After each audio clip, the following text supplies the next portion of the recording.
오늘 우리가 함께 읽는 이사야서 6장의 내용은 선지자 이사야의 소명에 대한 기록이 주어집니다. 그의 소명, 그리고 그가 선지자로 부름받는 사명을 감당하는 50년 넘는 세월 동안 그가 할 일이 과연 무엇인가 하는 것을 하나님께로부터 직접 말씀을 듣게 됩니다. 그래서 그가 50여 년 넘는 세월 동안 계속적으로 하나님 말씀의 사역을 감당하는데 인내, 오랜 인내를 가지고 이 사명을 감당하게 됩니다. 그리고 마침내 이러한 일들이 시간이 흘러가면서 하나님의 그 이 말씀대로 이런 모든 일들이 역사적인 현실이 되는 일들이 이제 따라오게 됩니다. 오늘 우리가 읽은 이 말씀의 내용에서 우리가 보는 것은 선지자 이사야가 하나님의 영광을 그가 환상 중에 보게 된 사건이 먼저 주어지고 그 바라본 환상을 통해서 자신의 죄악됨을 발견하고 자신의 죄가 용서받는 상징적인 행위와 함께 그가 하나님께로부터 부름을 받아서 선지자로 세워지게 되는 내용들을 우리가 먼저 보게 됩니다. 우시야 왕이 죽던 해에 바로 그가 선지자로 부름을 받는데 이 우시야 왕이 죽던 해가 주전 739년경 정도 됩니다. 그래서 우리가 선지자가 활동했던 시대를 739년 또 내지는 740년에 부름을 받아서 히스기야 왕이 다스리는 데까지 해서 50년이 넘는 세월 동안 그가 선지자로서 말씀을 감당하게 돼요. 당시의 국제정세는 어떠했을까? 우리가 역사적으로 보면 아수르라고 하는 나라가 매우 강성해집니다. 그러다가 우리가 아는 것처럼 북이스라엘 나라를 침공하게 되고 북이스라엘 나라가 이 아수르의 침략을 받게 되면서 722년경 그러니까 약 한 17년 정도가 지나고 난 다음에 그 나라가 망하게 되죠. 선지자 이사야가 활동한 지 17년 정도 지나서 북이스라엘 나라는 아수르의 나라에 의해서 망하게 되고 유다 나라는 쇠퇴기에 접어드는 때다 이렇게 볼 수 있겠고요. 유다 왕조 가운데서 오시야 왕이 다스리던 이 시간은 상당히 오랜 시간을 다스립니다. 무려 52년 동안 유다 나라를 다스리는데 유다의 역사 속에서는 국력이 가장 강성했던 시기로 알려져 있습니다. 그래서 많은 번영을 이루었다 하는 시기가 바로 이 우시야 왕이 다스리고 있는 때였어요. 이 우시야 왕에 대한 열왕기의 평가는 어떠하냐?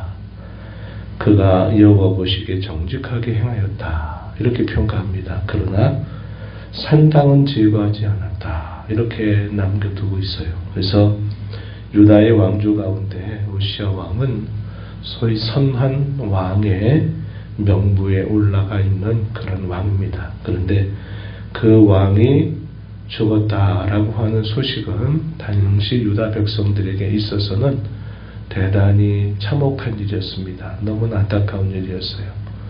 유다 나라를 아주 강성하게 하는 아주 중요한 역할을 했던 왕이 죽게 되는 그때가 바로 이사야 선지자가 부름받는 시기였다는 겁니다. 역사적으로는 슬픔의 때에 세상의 군주, 참 그래도 하나님을 잘 섬겼던 그 군주가 죽던 그 날에 이사야 선지자는 군주 가운데 군주, 하늘의 진정한 군주이신 여호와 하나님을 환상 가운데 만나게 된 것입니다. 그 환상의 내용은 본문 1절로부터 7절에 소개됩니다. 높이 들린 보좌에 앉아 계신 하나님의 모습을 그가 봅니다. 그리고 성전에 가득하게 그의 옷자락이 드리워져 있는 광경을 보게 돼요. 온 땅에 충만한 하나님의 영광을 그가 목도하게 되고요. 하나님의 임재를 상징하는 연기가 이 성전을 가득하게 채우는 모습을 그가 보게 된 것입니다. 세상 군주가 죽는 그 슬픔 앞에서 그는 살아계신 하나님의 그 영광의 충만함을 보게 된 것이죠. 바로 그러한 광경과 함께 여호와 하나님을 모시는 스랍이라고 하는 천사들이 하나님을 향하여 찬송하는 소리를 듣게 됩니다. 3절에 보면 거룩하다 거룩하다 거룩하다 만군의 여호와여 이렇게 하면서 화답하는 내용들을 보게 되고, 그러한 광경을 지켜보았던 선지자 이사야의 반응은 5절에서 우리가 읽는 것처럼 자신의 죄악됨을 그가 깨닫고 고백하게 된 겁니다. 이것이 하나님의 영광과 그의 거룩하심을 본 사람들이 갖는 공통적인 특징이었다는 겁니다. 하나님의 그 영광, 그 놀라우신 그의 거룩하심을 깨닫는 순간 모든 인생들은 자신의 더러움과 죄로 인하여 탄식하고 슬퍼하게 된다는 사실을 분명하게 보여주죠. 화로다 나여 망하게 되었도다. 나는 입술이 부정한 사람이요 입술이 부정한 백성 중에 거주하면서 만군의 여호와이신 왕을 배웠음이로다. 이렇게 그는 탄식하면서 부르짖게 된 겁니다. 자신의 죄악에 대하여 어찌하일까 슬퍼하는 이 이사야에게 하나님께서 상징적인 행위를 통해서 그의 죄가 용서되었다는 말씀을 주십니다. 숯불이 입에 닿는 그 상징적인 그런 행위를 통해서 내 죄가 모두 사해졌다. 너는 죄가 없다. 라고 하는 하나님의 놀라운 선언을 받게 된 것입니다. 그러면서 하나님께서 그때 내가 누구를 보내면 누가 우리를 위하여 갈까라는 그 말씀을 하시자 이사야 선지자는 제가 여기 있습니다. 나를 보내주소서라고 응답하게 됩니다. 그러면서 그가 선자로 부름을 받는데요. 그가 선자로 부름받는 그 일은 대단히 영광스러운 일인 분명함에도 불구하고 그가 당시 백성들에게 전해야 될 그의 메시지는 결코 누구도 감당하기 힘든 그런 메시지를 전달해야만 했어요. 그 전해야 될 내용이 무엇이냐 알려주시기를 듣기는 들어도 깨닫지 못할 것을 전하라는 겁니다. 보기는 보아도 알지 못하는 것들을 전하라 하는 말씀을 하는 겁니다. 백성들이 그런 말을 듣고 깨닫고 그 말씀을 이해해야 그 말씀에 대하여 반응하고 그 말씀이 하나님의 말씀인 줄을 받고 그들이 하나님 앞에 돌아오게 되는 일이 있을 텐데 그가 전해야 될 메시지는 너희는 봐도 보지 못하고 들어도 깨닫지 못하고 마음으로도 알지 못한다.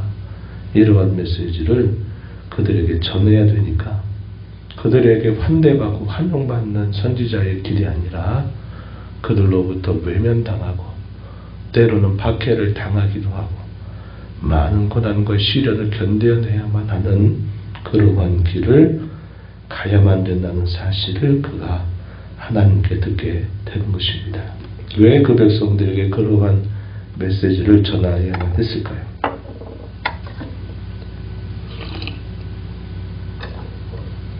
그것은 그 백성들이 오랜 시간 동안 하나님의 말씀을 듣지 않았고 우리가 어제도 읽었던 말씀처럼 하나님에 대해 관심을 두지 않았습니다.